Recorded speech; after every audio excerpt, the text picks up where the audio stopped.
গত বছরে শুধুমাত্র আমাদের পুরো গ্রুপ ফ্রস্টিস ইন্ডিয়া প্রাইভেট লিমিটেড এবং মুকেশ সিনহা ফাউন্ডেশন একসঙ্গে 23,000 ছেলেকে স্কিল ডেভেলপমেন্টের আওতায় নিয়ে এসছে। মানে শুধু এটা রাজ্যের নাকি দেশের? দেশের। আমরা টোটাল 10টা রাজ্যে কাজ করি। অনেকটাই সহজ কাজ, খুঁজতে লাগে না আমাদের, আমরা নিজেরাই কাজ করতে পারি, টাকার জন্য আমাদের ছুটতে লাগবে না। কি করে আগে যাওয়ার রাস্তাটা আরো সোজা হয়ে যাবে, এটাই আমাদের ফাউন্ডেশনের প্রথম লক্ষ্য। আমাদের যে লক্ষ্যে আমরা এগোচ্ছি, অবশ্যই আমরা একা এগোতে পারতাম না। আমাদেরকে কিছু বড় অর্গানাইজেশন, কিছু ছোট অর্গানাইজেশন আমাদের সাপোর্ট করে। আমরা কাজ করি স্কিল डेवलपमेंट। बहुत सारे ग्रेजुएट्स ऐसे हैं जिनके पास कोई स्किल नहीं है और वो शायद एम्प्लॉयबल है नहीं, तो ये जो गैप है उस गैप को हम कैसे ब्रिज करेंगे, और उस गैप को ब्रिज करने के लिए स्किल डेवलपमेंट बहुत जरूरी है। और हमने देखा है जहां पर भी युवाओं को ये दिखता है कि ये एक पाथवे है जहां से ऐसा ट्रेनिंग करके कुछ सीख करके अगर लोगों को रोजगार मिलता है तो काफी लोग बढ़ चढ़ करके आगे आएंगे। স্কিল ডেভেলপমেন্ট তাদের জন্য করি আমরা যারা স্কুলে প্রথাগত শিক্ষা বা কলেজে প্রথাগত শিক্ষা, যেটা ক্লাস 1 থেকে 12 এর পরে গ্র্যাজুয়েশন, দেন মাস্টার্স, দেন করে একটা চাকরি, এটা সঠিক সময় সঠিকভাবে কমপ্লিট করতে পারেনি, অথবা যখন তারা এই প্রথাগত শিক্ষাটা নিচ্ছিল পরিবারের চাপে কোথাও তাদেরকে শিক্ষাটা ছেড়ে আসতে হয়, অথবা শিক্ষার যে আমরা যেটাকে বলি রেজাল্ট, যেটা আমাদের মান নির্ণয় করে, যেটা আমাদের ভবিষ্যতে চান্স পাইয়ে দেয়, চাকরি পাইয়ে দেয়, সেইটা কোথাও আমরা 100-র মধ্যে হয়তো 90% করতে পারি। তো বেসিক্যালি যদি ইংরেজিতে বলি, basically this program for drop out students and the students যারা শিক্ষাক্ষেত্রের, যেটা আমরা শিক্ষাক্ষেত্রে আলো বলি, সেই আলোটা ছুঁয়েও ছুঁতে পারেনি। हम एक साइड में हम बिलीव करते हैं कि शिक्षा के अलावा स्किल डेवलपमेंट एक ऐसा वर्टिकल है जो हमारे देश को आगे बढ़ाने में बहुत काम करेगा, और इसीलिए हमारा CSR जो है, कॉर्पोरेट सोशल रिस्पॉन्सिबिलिटी, उसके अंतर्गत हम ये दोनों थीम पर बहुत ज्यादा फोकस करते हैं। तो हम आशा करते हैं कि हम जो देश के ह्यूमन रिसोर्स है उनको हम होन अप कर सके, उनको स्किल अप कर सकें।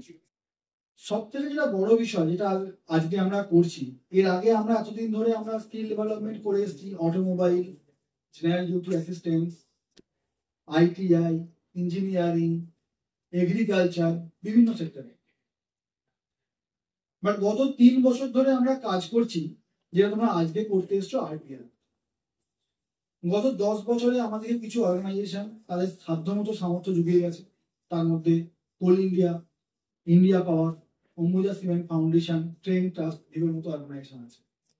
আজকে আমরা একটা নতুন যাত্রা শুরু করছি এবং আমাদের সঙ্গে এমন একটা অর্গানাইজেশন যুক্ত হয়েছে যারা শুধুমাত্র একটা ইন্ডাস্ট্রি নয়, তাদের একটা সেগমেন্টে CSR আছে, তার নাম এক্সাইট কৌশল, যারা ভারতবর্ষে প্রতিদিন যে প্রযুক্তি ক্ষেত্রে যে পরিবর্তন হচ্ছে, প্রযুক্তি ক্ষেত্রে যে নতুন নতুন সুযোগ আসছে, সেখানে হাজার হাজার মানুষের সুযোগ করে দেয়। আমার তরফ থেকে এবং আমার অর্গানাইজেশনের তরফ থেকে এক্সাইটের সমস্ত টিম, স্পেশালি নিশান স্যার, শ্রেয়া ম্যাম, সুজয় স্যারকে আমার তরফ থেকে অসংখ্য ধন্যবাদ। भारत में भविष्य उसी का है जिसके पास कोई स्किल है, और जिसके पास स्किल है आगे देश को वही चलाए। শিক্ষিত ছেলে রয়েছে যারা ওই চাকরির জন্য নিজের মানে পকেটে হয়তো অনেক সার্টিফিকেট রয়েছে, কিন্তু ফিউচারে কোনো কাজে লাগছে না, ওই চপ মুড়ি বেচছে, এইসব চলছে অ্যাকচুয়ালি। সেক্ষেত্রে মুকেশ ফাউন্ডেশনের এই যে স্কিল ডেভেলপমেন্টের কর্মসূচি আপনারা নিয়েছেন, সাধারণ যুবক যুবতীদের আপনারা ডাকছেন, আপনাদের মূল লক্ষ্য কি এবং উদ্দেশ্য কি আপনাদের? দেখুন, 2013 সাল থেকে আমরা একটা লক্ষ্যেই কাজ করছি, সেটা হচ্ছে দেশের যারা প্রান্তিক জায়গায় আছে, প্রান্তিক মানে শুধুমাত্র লোকেশন বা দূরত্ব ভিত্তিক প্রান্তিক নয়, প্রান্তিক মানে যে শিক্ষাক্ষেত্রে প্রান্তিক জায়গায় দাঁড়িয়ে আছে, যে কর্মক্ষেত্রে প্রান্তিক জায়গায় দাঁড়িয়ে আছে, এবং অবশ্যই লোকেশনের ভিত্তিতে যে প্রান্তিক জায়গায় দাঁড়িয়ে আছে, তাদেরকে আমরা কিভাবে এই যে নতুন ভারত এর এমপ্লয়মেন্ট, এর যে উন্নতি, এর আওতায় আনতে পারি। আমাদের লক্ষ্য শুধুমাত্র লোককে চাকরি দেওয়া নয়, আমরা যেরকম লোককে চাকরিও দিই, সেরকম ভাবে আমরা এন্টারপ্রেনিয়রশিপ ডেভেলপমেন্ট, যেটাকে EDP বলে, সেই স্কিমেও কাজ করি। না, আপনারা মেইনলি যুবকদের স্কিল ডেভেলপমেন্টের জন্য কাজ করছেন। আমাদের মূল কাজই হচ্ছে যে যে জায়গায় দাঁড়িয়ে আছে তাকে একটা কারিগরি ক্ষেত্রে তার একটা যোগ্যতা, প্রশিক্ষণ এবং গভর্নমেন্ট অফ ইন্ডিয়ার সার্টিফিকেট, এনসিভিটি, এসএসসি, এদের সার্টিফিকেট দিয়ে তাকে আবার এই ইন্ডাস্ট্রির উন্নতির মূল স্রোতে নিয়ে আসা। আমরা আমাদের ফাউন্ডেশনটা গ্রুপের আন্ডারে আছে কারিনী মুকেশ সিংকা গ্রুপ, এর আন্ডারে আমাদের স্কিল ট্রেনিং করছি 2012 সাল থেকে। গত বছরে শুধুমাত্র আমাদের পুরো গ্রুপ ফ্রস্টিস ইন্ডিয়া প্রাইভেট লিমিটেড এবং মুকেশ সিংকা ফাউন্ডেশন একসঙ্গে 23,000 ছেলেকে স্কিল ডেভেলপমেন্টের আওতায় নিয়ে এসছে। মানে শুধু এটা রাজ্যের নাকি দেশের? দেশের। আমরা টোটাল 10টা রাজ্যে কাজ করি, পশ্চিমবঙ্গ, ঝাড়খণ্ড, বিহার, উড়িষ্যা, আসাম, মেঘালয়, কেরালা, উত্তরপ্রদেশ। তো এতগুলো রাজ্যে আমরা গত বছরে শুধুমাত্র প্লেসমেন্ট দিয়েছি 17,000 ছেলেরা। এবং প্লেসমেন্ট মানে আমি শুধু চাকরি বলতে চাইছি না, চাকরি এবং তার সঙ্গে সঙ্গে স্বরোজগার, এই দুটোই আমাদের লক্ষ্য। যে আমরা যদি 100টা ছেলেকে ট্রেনিং দিই তার মধ্যে যেন অ্যাটলিস্ট 60টা ছেলে চাকরি পায়, আর 10টা ছেলে তার মধ্যে যেন চাকরি দেওয়ার মতো জায়গায় আসে, আমাদের এটাই উদ্দেশ্য। না, আপনারা বেসরকারিভাবে এই উদ্যোগ নিচ্ছেন, কোথাও গিয়ে মনে হচ্ছে যে সরকার যে কর্মসূচি বা প্রকল্পগুলি বিভিন্ন সরকার, সেটা রাজ্য সরকার হোক বা কেন্দ্র সরকার, তারা যে বেকারত্ব নিরসনের জন্য যে চেষ্টা চালাচ্ছে সেটা ঠিকঠাক হচ্ছে না, সেই জন্য আপনার আরেকটু যাতে ভালো হয়, বেকারত্ব কমে? না, আমরা একদম বেসরকারি উদ্যোগে করছি না, আমরা ইমপ্লিমেন্টিং এজেন্সি। আমাদেরকে ফান্ড করে government of India, West Bengal government, Jharkhand government, Orissa government, Bihar government. আমরা সরকারি প্রকল্পের আওতায় যে স্কিল ট্রেনিংগুলো আছে সেই ট্রেনিংগুলোই করি। তার সঙ্গে সিএসআর মানে কর্পোরেট সোশ্যাল রেসপন্সিবিলিটিস, যেগুলো বড় বড় পিএসইউ যেমন কোল ইন্ডিয়া, ইন্ডিয়া পাওয়ার, অম্বুজা সিমেন্ট ফাউন্ডেশন, এরা আমাদেরকে সাপোর্ট করে। আজ তো দেখতেই পাচ্ছেন এক্সাইড ইন্ডাস্ট্রিজ লিমিটেড এসছে, এরা আমাদেরকে সাপোর্ট করছে। তো আমরা যদি বছরে 30,000 ছেলেকে ট্রেনিং দিই, তার মধ্যে অন্তত 25,000 ছেলে সরকারি প্রকল্পের আওতাতেই ট্রেনিং পায়। আমরা মাঝখানে implementing agency as a bridge হিসেবে আমরা কাজ করি। আর তার মধ্যে ধরুন 5,000 ছেলে ট্রেনিং পায় সিএসআর এর তরফ থেকে। দাদা, আপনারা আজকের এই যে একটা প্রোগ্রামে আসলেন, কিসের প্রোগ্রামে আসলেন এবং কেন আসলেন আপনি? অ্যাকচুয়ালি আমাদের ওয়ার্কশপে আপনাদের এখান থেকে এক্সাইড থেকে কয়েকজন দাদা গেছিল, আমরা তো বাইকের কাজ করি, একটু জোরে বলবেন। তো আমরা তো বাইকের কাজ করি। তো দাদাটা গেছিল, ওখানে বললো আজকে একটা প্রোগ্রাম আছে, এক্সাইড থেকে একটা প্রোগ্রাম শুরু করেছে নিজেদের স্কিল ডেভেলপমেন্টের জন্য। তো আমিও ভাবলাম, এমনকি আমাদের সবার তো স্কিল ডেভেলপমেন্টের একটা প্রয়োজন রয়েছে, কারণ আমাদের কাজটাই এমন, দিন দিন বাইকের অনেক জেনারেশন অনেক কিছুই বদলাচ্ছে। তো ওটা শুধু হাতে কাজ করে প্র্যাকটিক্যালি কাজ করে হয়তো প্র্যাকটিক্যালি নলেজটা বাড়ে, এবার থিওরিক্যাল নলেজের জন্য কিছুটা নিজেকে আপডেট করার জন্য, কিছুটা স্কিল ডেভেলপমেন্টের জন্য এইসব প্রোগ্রামে আসা দরকার। আর এই প্রোগ্রামগুলো এসে আমিও দেখলাম, এর আগেও অনেক কয়েকটা প্রোগ্রামে গেছি, সত্যি খুব ভালো প্রোগ্রাম। নিজের কাজের নিয়ে অনেক কিছুই নিজের মধ্যে চেঞ্জ করা যায়, নিজেকে অনেকটা এগিয়ে নেওয়া যায়। তো এর আগে অনেকটা প্রোগ্রামে গেছি এরকম, আজকেও এলাম, দাদার সঙ্গে কথা বললাম। এমনকি কালকেও আমাদের আরো কিছু মানে আমাদের এই 2 হুইলার এডুকেশন নিয়ে কিছুটা প্রোগ্রাম রয়েছে কালকেও। তো ওই জন্যই এসছি, কালকেও থাকবো। একটা সার্টিফিকেট দিবে যেটা আমাদের ইন ফিউচার অনেকটা কাজে লাগবে, আর প্র্যাকটিক্যালি কিছু নলেজ শেখা যাবে, এই জন্যই আসা। মানে এই সার্টিফিকেট দেওয়া বা এই ক্লাস করা, এর জন্য আপনাদের টাকা দিতে হচ্ছে? না না, ওরকম কোনো ব্যাপার না, এটা তো আমাদের তো সেরকম কিছু বলেনি, ওরকম কোনো টাকা পাওয়া কিছু দিতে লাগে না। এমনকি খুব ভালো সার্ভিস দেখলাম।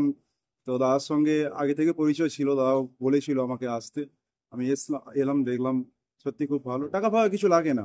এমনকি বেশিটা দূরেও যেতে হয় না, এইটুকু সামান্যটুকু আগে আমাদের ওয়ার্কশপ রয়েছে, খুব ভালো, কোনো না, সমস্যা। আপনারা শিখতে পেরেছেন এখান থেকে কিছু? হ্যাঁ হ্যাঁ, অনেক কিছু শেখা আছে। এমনকি আমাদের এক্সাইট কোম্পানি থেকে অনেক কিছুই শেখালো, অনেক কিছুই দেখালো। এমনকি একটা অ্যাপস সিস্টেম দেখালো, যে অ্যাপসের মধ্যে আমি এক্সাইট সেল করতে, ব্যাটারি সেল করতে পারবো, ওয়ারেন্টি ইস্যু থাকলে পরে ওখানে ক্লেম করতে পারবো।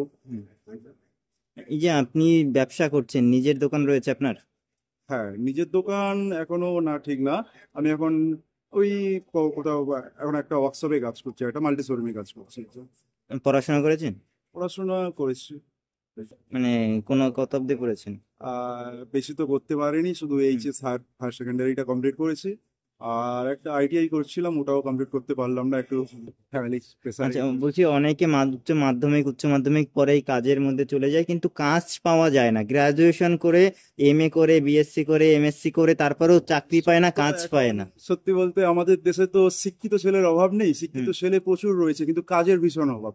কিন্তু আমাদের এই অটোমোবাইল লাইনটা, টু হুইলার অটোমোবাইল লাইনটা এমন জিনিস যেখানে কোনোদিন কাজের অভাব হবে না। আর এত জেনারেশন বাইকের এত সিস্টেম, এত টেকনোলজি বদলাচ্ছে, যেখানে আমরা দিন দিন নতুন কিছু শিখতে পারবো, নতুন কিছু করতে পারবো। তো আমার মনে হয় না শুধু শুধু কিছু টাকার জন্য চাকরি তো পাবেই না। এমনকি অনেক শিক্ষিত ছেলে রয়েছে যারা ওই চাকরির জন্য নিজের মানে পকেটে হয়তো অনেক সার্টিফিকেট রয়েছে, কিন্তু ফিউচারে কোনো কাজে লাগছে না, ওই চপ মুড়ি বেচছে, এইসব চলছে অ্যাকচুয়ালি। সেক্ষেত্রে মুকেশ ফাউন্ডেশন যে আপনাদের আজকে যে প্রোগ্রাম হোস্ট করছে, তারা বলছে যে আমরা স্কিল শেখাচ্ছি, তার সঙ্গে সঙ্গে যাতে ব্যবসা করতে পারে যুবকরা, যুবক যুবতীরা, ইয়াং জেনারেশনেরা, সেই চেষ্টা আমরা করছি। তো সেক্ষেত্রে কি আপনার মনে হয় যে চাকরির থেকে এই ধরনের ব্যবসা বা স্কিল শিখে কাজ করা, তাহলে কাজ পাওয়া অনেক সহজ? অনেকটাই সহজ, কাজ খুঁজতে লাগে না আমাদের, আমরা নিজেরাই কাজ করতে পারি, টাকার জন্য আমাদের ছুটতে লাগবে না। এমনকি যেটা আজকে যে ফাউন্ডেশনটা এলাম দেখলাম, ওখানে এতটাই নিজের স্কিল ডেভেলপ করাবে যেখানটায় আমাকে অন্য কারোর উপর ডিপেন্ড হতে হবে না, নিজেদের কাজের মোটামুটি একটা নলেজ থাকবে। আর আজকে ফাউন্ডেশনে যেটা যতটা নলেজ পেলাম অ্যাকচুয়ালি, ইন ফিউচার আমি অনেকটাই, আমি কেন যতজন এসছে অ্যাকচুয়ালি সবাই অনেকটাই গ্রো করতে পারবে। আর এখনকার দিনে চাকরি করে তো মনে হয় না, চাকরি দিলেও কেউ 15-20 হাজারের উপরেই আমাদের এই কলকাতাতে, আমাদের নলেজ অনুযায়ী গ্র্যাজুয়েট পাস কত ছেলে রয়েছে। এইখানে পেট্রোল পাম্পে একটু আগে ঢুকেছিলাম, ওখানে একজন গ্র্যাজুয়েট দেওয়ার সঙ্গে কথা শুনে মনে হয় ভীষণ শিক্ষিত, কিছু কাজ করতে 10-12 হাজার টাকা দেবে। ওইখানে আমাদের জেনারেশনে আমাদের এই অটোমোবাইল লাইনে কাজ করলে পরে এখানে ইনকাম নিয়ে ব্যাপার না, শুধু নিজের স্কিল ডেভেলপ করতে পারে, নিজে কিছু যদি ভালো করতে করা যায়, তাহলে ইন ফিউচার আমাদের ভবিষ্যৎ ফিউচারটাও সত্যি খুব ভালো। আপনার নাম? নাম শিবশঙ্ক। কোথায় বাড়ি আপনার? বাড়ি তো মেদিনীপুর, দীঘা। কলকাতায় থাকেন? হ্যাঁ, কলকাতায় থাকি, কাজ করছি এখন।